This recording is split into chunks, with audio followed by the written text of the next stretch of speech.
அரண்டுகிட்டு இருக்காரு. அரண்டுகிட்டு தயவு செஞ்சு என்னை விட்டு போயிரு அப்படின்னு சொல்லிட்டு கத்துறாரு. கத்தும் போது பார்த்தீங்கன்னா, நான் உன்னை விட்டு போகவே மாட்டேன், ஏன் என்னை விட்டு போக மாட்டேன் அப்படின்னு இவரும் பதில் கொடுக்குறாரு. இது வரைக்கும் என்னை யாருமே தேடுனதில்லை, நீ என்னை தேடுன, நான் உன்னை விட்டு போக மாட்டேன் அப்படின்னு சொல்லிக்கிட்டு இருக்காரு. திடீர்னு என்ன நினைச்சுன்னு தெரியல, கண்ணை முழிக்கிறாரு. பார்த்தா விடிஞ்சிருச்சு. விடியும் போது பார்த்தீங்கன்னா அவருக்கு ரொம்ப உடம்பு முடியாமல் ஒரு மாதிரி அந்த நரம்பு தளர்ச்சி மாதிரி வந்துருச்சு. அவர் ஹாஸ்பிட்டலும் போகிறாரு.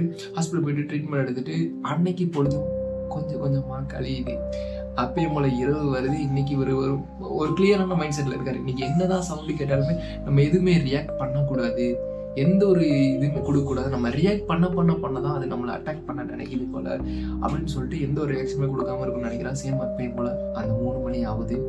சேம் அதே மாதிரி அந்த ஜில்லுன்னு இருக்க கையை அவரை வந்து கட்டி அணைக்குது. இந்த தடவை அவர் எதுவுமே ரியாக்ட் பண்ணாமல் எந்த பயத்தை வெளியே காட்டிக்காம கண்ணை மூடி பிரார்த்தனை பண்ண ஆரம்பிக்கிறாரு. அதாவது சாமி கும்பிட ஆரம்பிக்கிறாரு.